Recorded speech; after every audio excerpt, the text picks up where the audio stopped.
Well, with more on Parliament's return, we're now joined by Don Davies, interim leader for the NDP. Mr. Davies, thanks for joining us. It's a pleasure to be with you, Michael.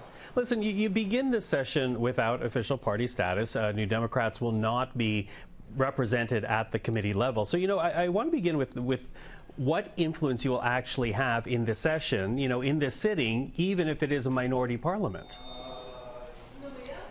Well, first of all, Michael, it's important to remember we're in a minority parliament once again. And so our 7 votes matter.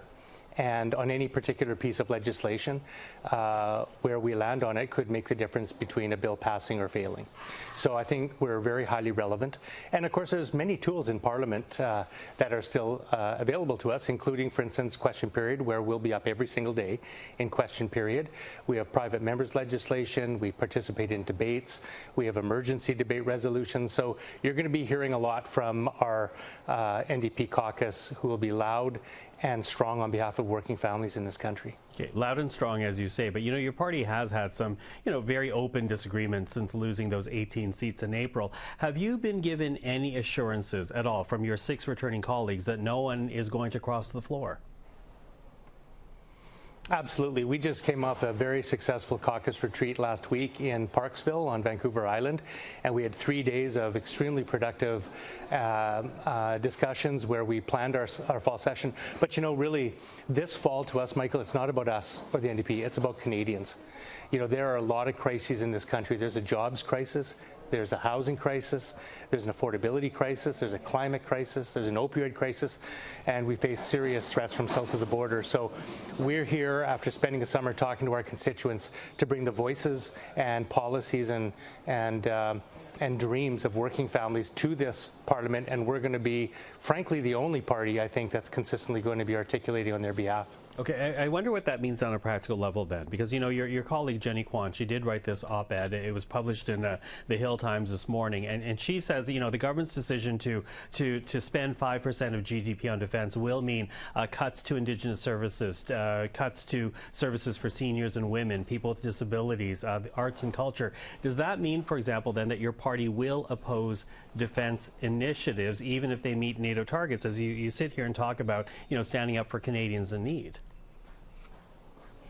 Last campaign and for a number of years, the NDP has agreed with the NATO target to spend 2% of our GDP, and that's what was campaigned on.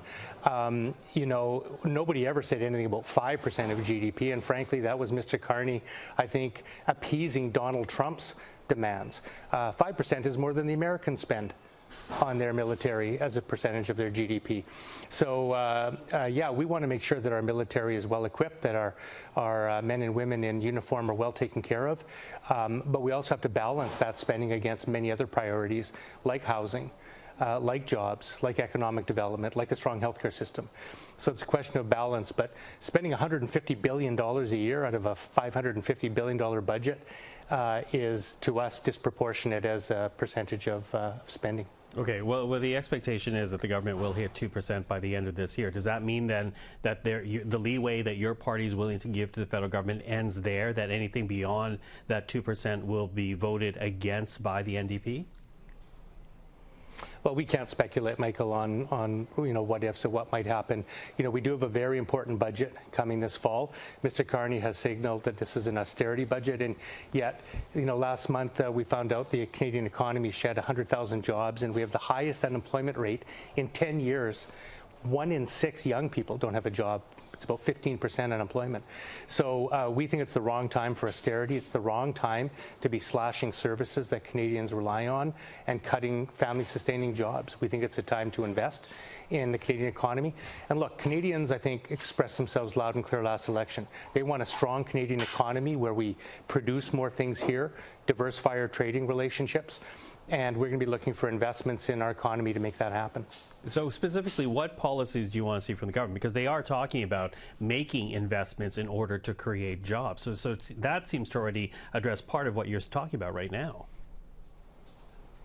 Well, you got to remember, Michael, the Liberals have been in power for 10 years. They've been saying this for years and years and years. It's easy to make announcements. It's easy to quote numbers. But what we're going to be holding this government to account for is delivering. it's time to deliver. For instance, the Carney government said that they want to have 500,000 housing starts a year. Today, we're half of that.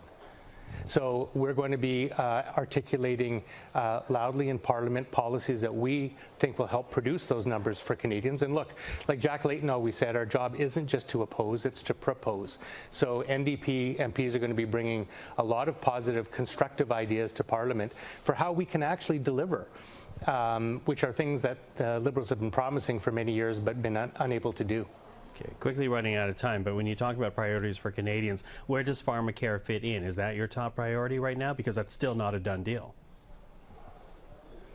Well, it's one of them. I mean, we don't think you can have a healthy economy if you don't have a healthy workforce and healthy population. And one of the things that binds Canadians together and I think helps express our sovereignty in the face of Donald Trump's threats as a strong public universal healthcare system. So last Parliament we passed a law that said that the federal government would fund contraceptive and diabetes medications and devices with every province and territory who wants it.